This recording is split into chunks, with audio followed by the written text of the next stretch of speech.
حامدا ومصليا اما بعد. زما عزیزانو نن در سره د مناظرې متعلق لږه خبره شریکوم. هغه دا زمونږ د وفاق المدارس بانی شیخ الحدیث حضرت علامه سلیم الله خان رحمه الله هغه فرمایلی دی په خپل شرح د بخاری کشف الباری کې د مناظرې او د امام اعظم ابو حنیفه صاحب او د یو رافضی او عجیبه مناظره نقل کړې ده. نو زما هم ډیره زیاته خوښه ده، نو تاسو سره به هم شریک کوم.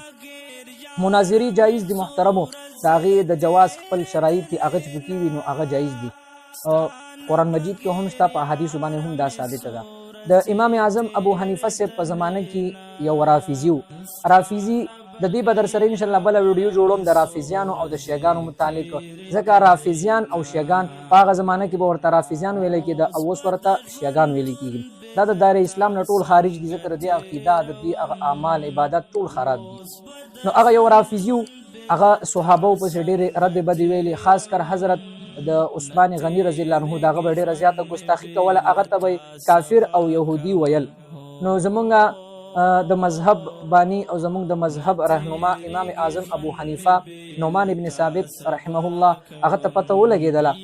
نو هغه ورپسې ورغلی، چې ورپسې ورغلی ورته وایي ستا داسې یو خبره مشهوره ده چې ته عثمان غني صاحب ته د کفر او د یهودیت نسبت کې. هغه ورته ویله او نو د رافضي د امام صاحب نه تپوس وکړه چې ته څه له راغلی، ولې؟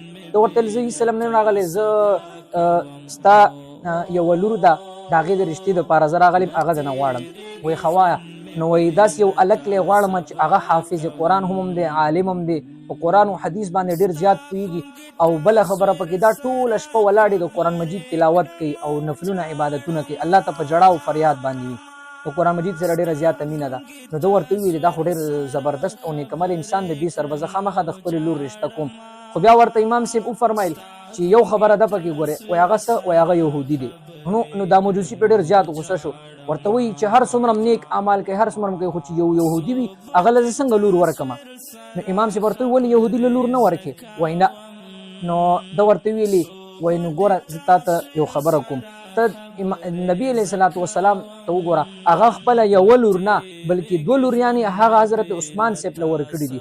نو ته حضرت عثمان صاحب ته د یهودیت نسبت کې، نو ته خپله لور یهودي له نه ورکړې، نو پیغمبر علیه صلات وسلام به څرنګه یو نه دوه لوریانې یو یهودي له ورکړي، یو کافر له به ورکړي؟